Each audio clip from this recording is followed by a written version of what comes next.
ওই ডিসেম্বর 2025 আমাদের প্রিয় নেতা একটু ওইদিকে ঢুকে ঘি করে দাঁড়ান না, এরকম করে সরে সামনের দিকটা সবাই ওদিকে ফাটাবি মোবাইল আছে।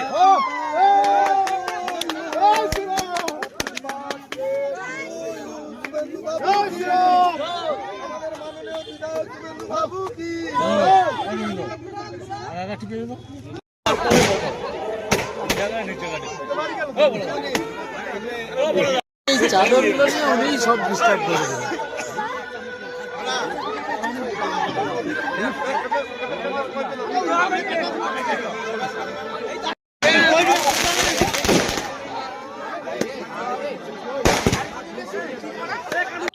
দেখুন, আমাদের প্রিয় দাদা নন্দীগ্রামের বিধায়ক, রাজ্যের বিরোধী দলনেতা, ওনার 55তম জন্মদিনে আমরা 55 কিলো কেক কেটে আজকের এখানটায় সেলিব্রেশন করলাম। এর মধ্য দিয়ে আমরা বার্তা দিলাম যে নন্দীগ্রামের দাদাই আছে। নন্দীগ্রামের দাদার এই শুভ জন্মদিনে আমরা ওনার দীর্ঘায়ু কামনা করি।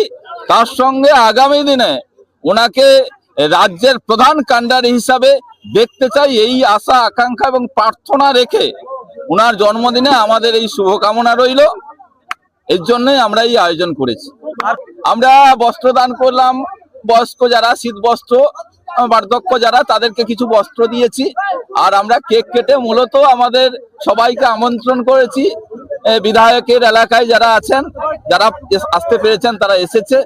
কেক কেটে আমরা এই সেলিব্রেশনের মধ্য দিয়ে ওনাকে আগামী দিনে রাজ্যের বড় দায়িত্বে আমরা দেখতে চাই, এই আশা আকাঙ্ক্ষা নিয়ে ভগবানের কাছে এই প্রার্থনা করছি।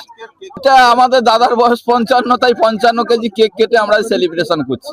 এটা আমাদের কাছে অত্যন্ত গর্বের এবং আনন্দের দিন যে আমরা এমন একজন বিরোধী দলনেতাকে পেয়েছি যিনি আমাদের নন্দীগ্রামের প্রার্থী, যিনি আমাদের নন্দীগ্রামের বিধায়ক, যার হাত ধরে নন্দীগ্রাম আন্দোলন হয়েছে, যাকে গোটা পশ্চিমবঙ্গ সহ ভারতবর্ষের 1 নম্বর বিরোধী দলনেতা বলে মনে করে, যার প্রতিটা লড়াই চোখে চোখ রেখে হয়, যার প্রতিটা অন্যায়ের বিরুদ্ধে যিনি গোটা রাজ্য জুড়ে প্রতিবাদ প্রতিরোধ গড়ে তোলেন, তার নাম শুভেন্দু অধিকারী। ওনার জন্মদিন আমাদের কাছে আজকের বিরাট গর্বের বিষয়।